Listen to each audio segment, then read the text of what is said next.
Tout ce que tu as mis, tu vas le récupérer. Et qu'est-ce qu'on fait avec ça? On commence encore le projet. Vous devez d'abord vous construire vous-même pour avoir quelque chose à apporter aux autres. Et une fois que ça, vous l'avez fait, trouvez des gens avec qui vous pouvez travailler parce qu'on va beaucoup plus vite et beaucoup plus loin à plusieurs que tout seul. Ici, on a une chambre, 2 chambres, 3 chambres. On passe d'un 4,5 à un 5,5. Les premières acquisitions, autant que faire se peut, faites-les si vous avez la capacité de le faire. Faites-le seul ou avec votre conjoint. Mais il y a 2 éléments dans ta question, c'est par quel type de bien commencer et où acheter. Pour moi, je peux que vous partager ce que j'ai fait. J'adore les petits plex. Pourquoi? Parce que...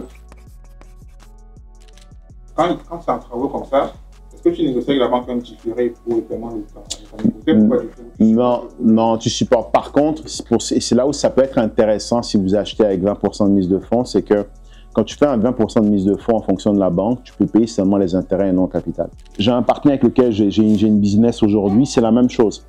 Autant que faire se peut, et c'est pour ça que pour moi c'est important ceci, trouver des gens avec lesquels vous avez les mêmes valeurs, la même ambition, la même mission, la même direction.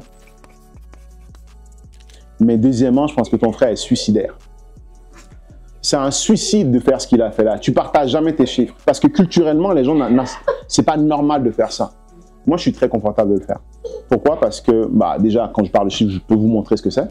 Parce que j'ai une petite idée de la réponse, mais c'est pour mieux comprendre. Parce que généralement, ce qu'on dit, c'est qu'il faut aller auprès de banque pour avoir sa mise de fonds, pour lancer le processus.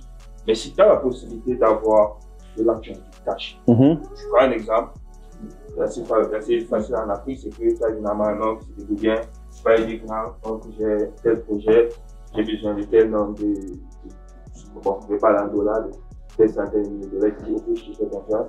Entre ça et plutôt dire non, je vais laisser son argent, je vais aller prendre l'argent de la banque pour investir. Qu'est-ce que tu peux faire? Tu prends l'argent de l'oncle, tu déposes dans le compte bancaire. Tu vas voir la banque, tu dis, hey, regarde, j'ai de l'argent. Hein. Tu reprends l'argent de la banque et maintenant tu déploies. Et ce que je vais même t'encourager à faire, quand tu finis le projet, tu renvoies l'argent à l'oncle et tu lui dis que tu lui donnes un petit bonus en plus.